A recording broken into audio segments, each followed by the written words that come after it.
Thank you, Barbara. Good evening, everyone, and welcome back to the Inside Scoop, a show where we discuss problems throughout the world that are emphasized in literature. In this week's segment, we will dive into Julia Alvarez's In the Time of the Butterflies and recognize the universal conflict of corrupt leaders and powerhouses abusing their power.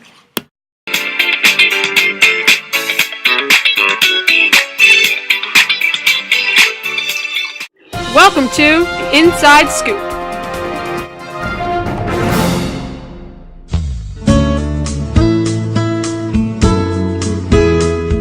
Since the beginning of time, power has been desired, and those that obtain this power are admired by others. Powerful figures have been considered leaders, but in many cases, both past and present, these leaders have abused this power by slyly manipulating and taking advantage of society. People have an inflated perspective on powerful figures. They feel as if their views must align with the views of the powerful, despite their own personal beliefs. The respect given to the powerful from others acts as a sense of confidence for those in power. This confidence is what drives leaders to become corrupt and power abusive. Tactics such as instilling fear into the minds of their followers in order to achieve what they aspire and manipulating others into doing what they want are common ways for a leader to boost their status.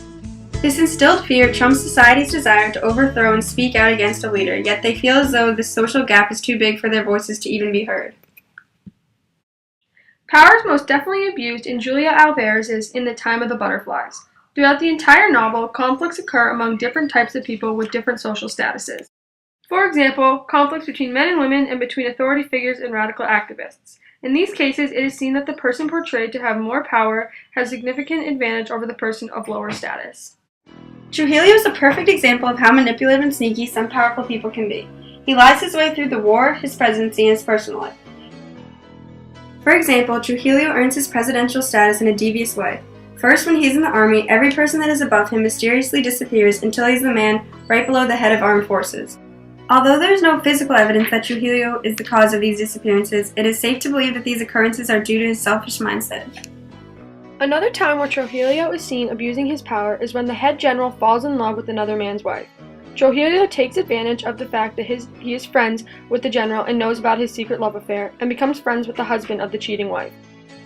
Trujillo tells the husband where the general and his wife meet, with hopes that he will become enraged enough to take matters into his own hands and seek revenge on the general.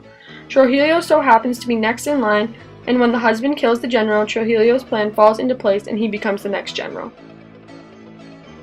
Trujillo never wants to make himself look bad, so he has other people do his dirty work for him. He has a way of making himself look completely innocent, yet still succeeds in his devious plans. He is a smart man, listening carefully for any information that could help him gain more power. He is two-faced, abusing the knowledge he is given and twisting the stories to make himself look better. Even after Trujillo becomes president, if someone says something that threatens his authority, he has them shot. For example, when Sunita's uncle tried to stand up to him, after realizing his sly ways of leadership, they are killed immediately. He does not want anyone jeopardizing his powerful position as president, and he uses his high status to kill these innocent men that speak out against him.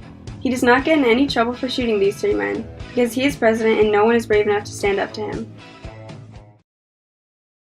This book takes place during a time when the sad truth was that men were superior to women. Trujillo uses his higher male status with women in his personal life. For example, even though he has a wife, he has countless affairs with different women.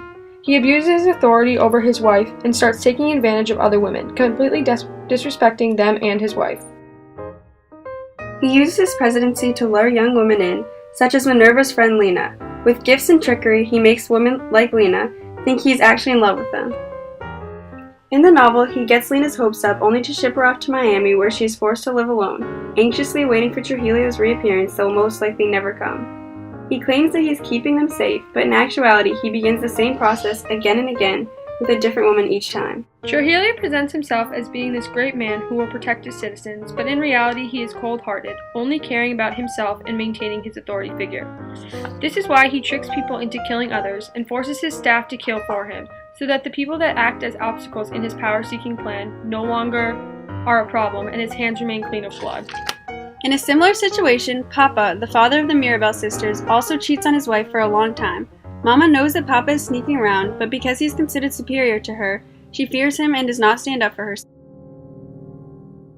He thinks that he can get away with making decisions like this because he has the power in their marriage, and to an extent he is correct, because Mama does not have the confidence or courage to stand up to him. He continues to misuse his masculine authority and ends up having a whole new family with this woman while Mama keeps quiet.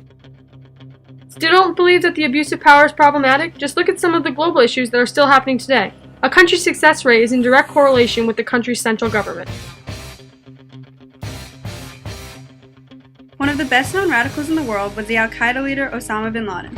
Bin Laden convinced his followers that their god, Allah, would be happy if they killed certain people. Al-Qaeda looked to Osama for guidance and direction.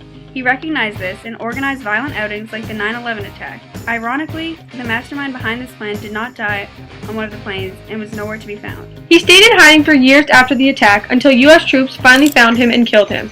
Bin Laden is similar to Trujillo in that he took advantage of his followers to do things he himself did not wish to do. He used religion in order to get his people to do what he felt was necessary, and his followers agreed to participate in fear of upsetting Allah.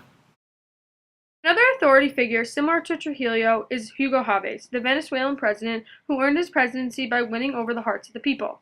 He was elected after his major anti-corruption campaign. Once elected, he stole billions of dollars from the government, failing to keep the promises that he had made. He was able to do such a thing because the people looked up to him and were oblivious when they were manipulated into electing him in the first place.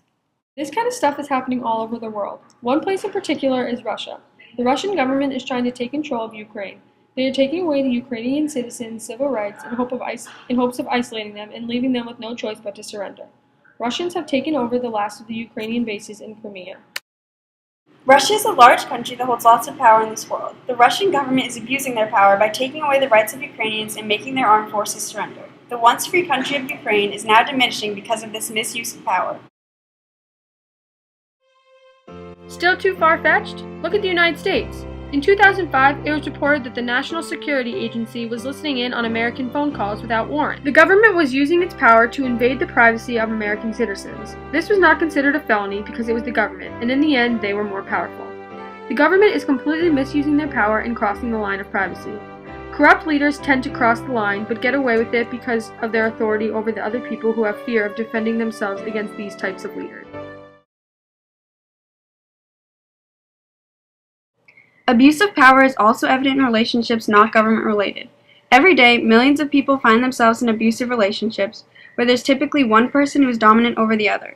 It is oftentimes seen that in these types of relationships, the person who is being abused does not feel as though they have the confidence to stand out to the other, due to their fear of what the dominant one is capable of.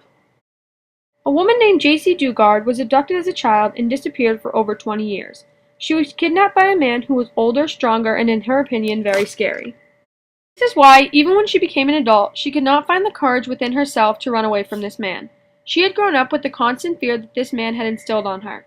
Similar to the dynamic of an abusive relationship, she stayed with him in fear of what he would do if she ever tried to leave.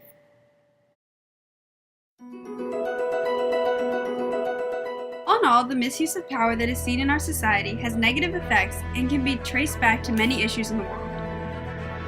When someone obtains power, they tend to take advantage of it and end up becoming corrupt and seek more and more authority. Power figures are often feared, and that is how they gain respect, because nobody thinks it is okay for them to speak out against someone of such high status. The trend of the misuse of power and corrupt leaders is seen in both Julia Alvarez's In the Time of the Butterflies and in the modern world. Society should strive to be more like the Mirabal sisters, courageous when it comes to fighting for what is right. Although Trujillo and other corrupt power figures in this world are oftentimes scary, if underdogs in society become activists like the Mirabal sisters, then the entire world will change. Society can no longer be timid when it comes to standing up against people who abuse power. It is important that these types of people understand that their actions are negatively affecting the world. Throughout Julia Alvarez's novel, the Mirabal sisters transform from fearful followers of Trujillo to beautiful Mariposas, flying away from the hands of Trujillo and the government to a place where they can live freely despite the danger that comes along with the journey. It's time society starts transforming into butterflies as well, and put a stop to the lying and corruption that is poisoning this world. This has been the Inside Scoop with Allie and Bridget. Thanks for tuning in. Hope to see you next week when we tackle Shakespeare's Othello, featuring Powerhouse Iago and his skeevy plans. Back to you, Barbara.